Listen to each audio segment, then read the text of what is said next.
Well, where do we start? A city plagued by broken roads, uncollected waste and crumbling infrastructure. And now Johannesburg residents say they've had enough. Mayor Dada Morero recently announced a dedicated war room to fast-track service delivery. But this intervention comes after years and years of mismanagement and financial instability, with the city's ongoing billing crisis playing a major role in the decline. We'll focus on that billing crisis not too long from now, but let's check in with Newzroom Afrika's Veronica, Makhoali, who joins us live from Santon. This is the country's financial and economic hub. Veronica, it is an important node in South Africa's economic future, and yet it is in disarray. Tell us what you've been seeing and what you're going to be covering for the channel this morning. Well, Iman, you are certainly correct when you say that this is, of course, Africa's richest square mile. But where I'm standing now, this is part of Santon where areas like these have barely been able to hold it together in terms of giving residents that safety and the security, as well as, of course, the services that are expected in a business district as important as Santon. And as you've mentioned, one would only imagine that this forms part of Joburg Mayor Dada Morero's G20 route when it comes to, of course, welcoming those delegates that will be here. And, of course, much of the focus has been on the state of the city of Johannesburg. Where we are right now here on Grayston is in fact one of the areas that have been plagued by issues of malfunctioning traffic lights, and stands as one of the points where the city, joined with the province as well, has started to make changes. What we're looking at, in fact, Iman, right now are a set of new traffic lights that have been put up by the city as well as the provincial government, and this is of course to address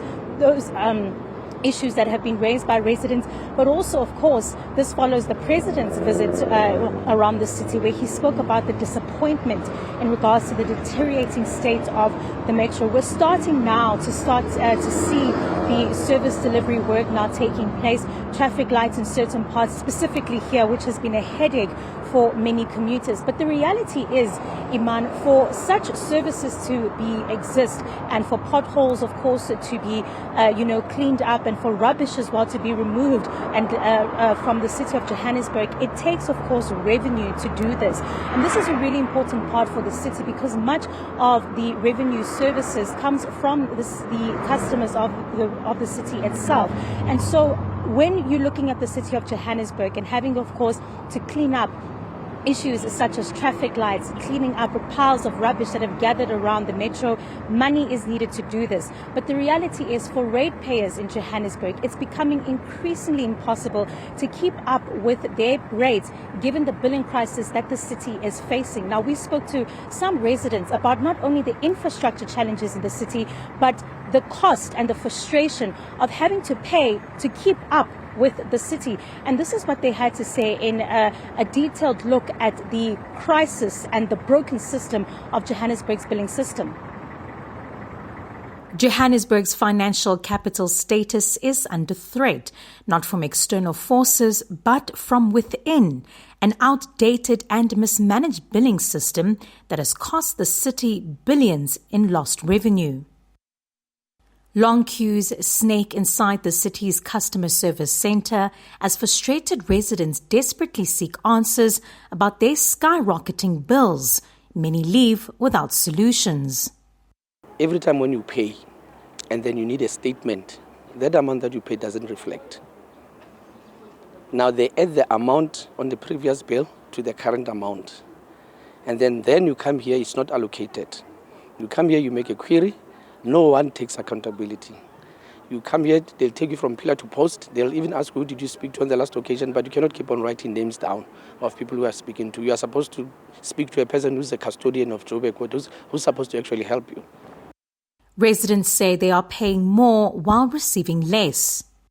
We've been having a case with the city from around last year, August, and so far we haven't gotten to any resolution. Every time we come to the city says that at first they said that we have and they have an issue in their own system, and they'll investigate, and whatever difference that we were overcharged is going to be paid back to us.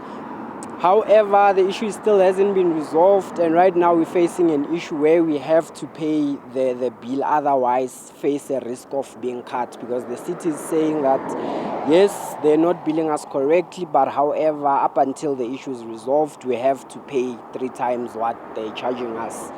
The city's outdated billing system has been blamed for the chaos. Experts say a lack of investment and political will has allowed the problem to spiral out of control. The billing system of Joburg has been very stubborn over a long period of time. We have acknowledged that, and I think it's a known fact, that the billing of Joburg has been stubborn because of various factors. It may be because of how the city started. At some point, Joburg was just a fragmented municipality. There's really strides that are being put in place in terms of changing the billing system. Having said that, there are also other things that are going to be done to drive the revenue collection, because at the end of the day, the municipality is dependent on the revenue collection.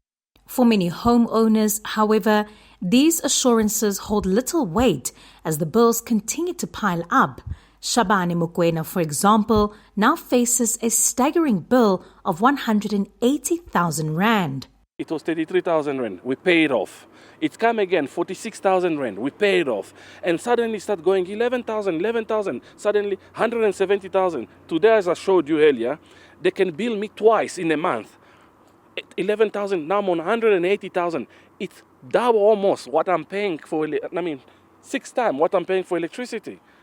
While the city promises reforms, households remain burdened by inaccurate bills, delayed statements and unresolved queries. The longer these issues persist, the greater the impact on both residents and the city's financial stability. For Newzroom Afrika on Channel 405, I'm Veronica Makhoali in Johannesburg. And Veronica, I can relate to the last person that you spoke to there, because I had, thousands upon thousands in water bills until, the city realized that the meter itself was outdated and they had to replace it. And it was a whole other thing. But again, this causes so much distress, and it's only one piece of the problem, and we'll home into the electricity billing or the billing crisis in just a moment. But the other issues around the infrastructure as well. Now, we know that recently the president was there, so we now have the presidential Joburg working group formation. That's going to do its work over the next 2 years. And really a lot of hope being placed that there will be a really serious and urgent turnaround in the city. Certainly, Iman, and of course this turnaround needs to be more than just cosmetic. It needs to be more than just making sure that traffic lights are working or covering up potholes. It needs to be a systematic change, and if one might even say a governance and cultural change in the way the city of Johannesburg is run. You'd understand that this is not just a city to, the hundreds and thousands of residents that call it home. It really is the continent city where it really is home as well, the biggest city to Africa. And so when you look at just some of those issues, apart from just the billing issues, apart from the infrastructural challenges, it shows you really a metro that is in deep need of reform. Like I said, not just from a surface level, but really down to its basic systematic operations, as something as easy as accurately billing residents for water, electricity and waste collection.